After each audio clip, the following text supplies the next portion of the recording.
I asked you at home, do you have student loan debt? How much? And how does it impact your daily life? Many of you responded, some with sobering stories.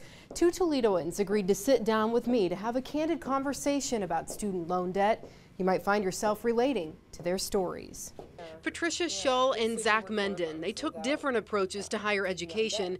Both of them have tens of thousands of dollars in student loan debt. Patricia got her associate's degree from Owens Community College in 2001.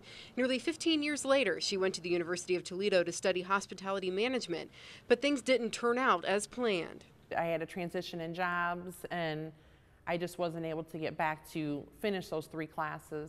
5 years later, she's still paying down about $26,000 in student loan debt.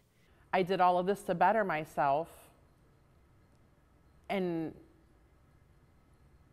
you know, how much better is it truly?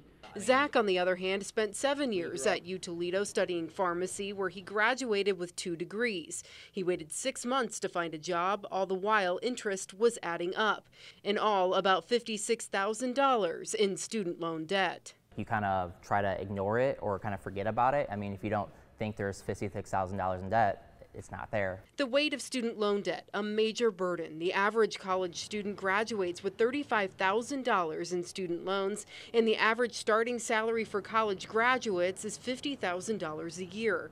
Anthony O'Neill, author of Debt Free Degree, explains the impact. 60% of individuals between the ages of 18 through 29 are putting off going after the American dream, you know, being a homeowner, starting a family, purchasing a car, being an asset to the community. O'Neill says 12 years after graduation, borrowers still owe 65% of their original balance with interest. The average monthly payment just under $400 a month. If we take that same payment and flip it and invest it, like you said, over the next 20 to 40 years, we can have anywhere between $2 million to $4.1 million. Patricia and Zach say something's got to give. The system needs fixing.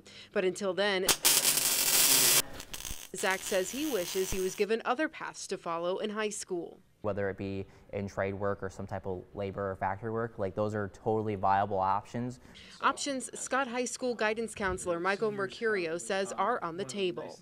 I would say that it's not necessarily that we're shifting direction, we've just expanded directions. We're giving kids all the opportunities that are out there that they may not have heard about before. Mercurio says career tech programs at Toledo Public Schools are tailored to job opportunities. He also says for students looking to attend a 4-year school, the College Credit Plus program can save students money. It's all paid for by the state of Ohio, so they're able to take some college coursework and not have to pay for that and get credit for it. It's a step toward finishing school without taking out a loan. O'Neill has 3 ways for students to do it. First, pick the right school. It really doesn't matter about where you finish, it matters about how you finish.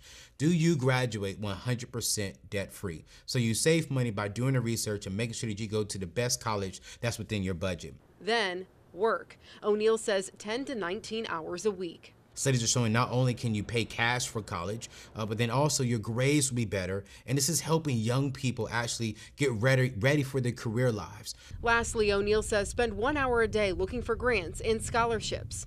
What if you're already in debt? Zach has a plan. Now that he's secured a good-paying job, he's determined to pay off his debt in 2 years, which comes with sacrifice. That pretty much meant putting pretty much everything I make towards my student loans, which is a huge bummer. It's money he says he'd rather be investing. Patricia says if she could do it again, she'd pick a career that didn't require a degree.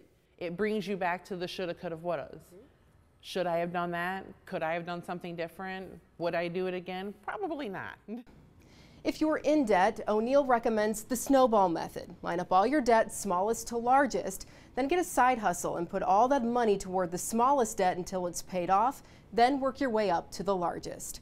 If you want more information on student loan debt and how to pay it off, text DEBT to 419-248-1100. For WTOL 11, I'm Amanda Fay.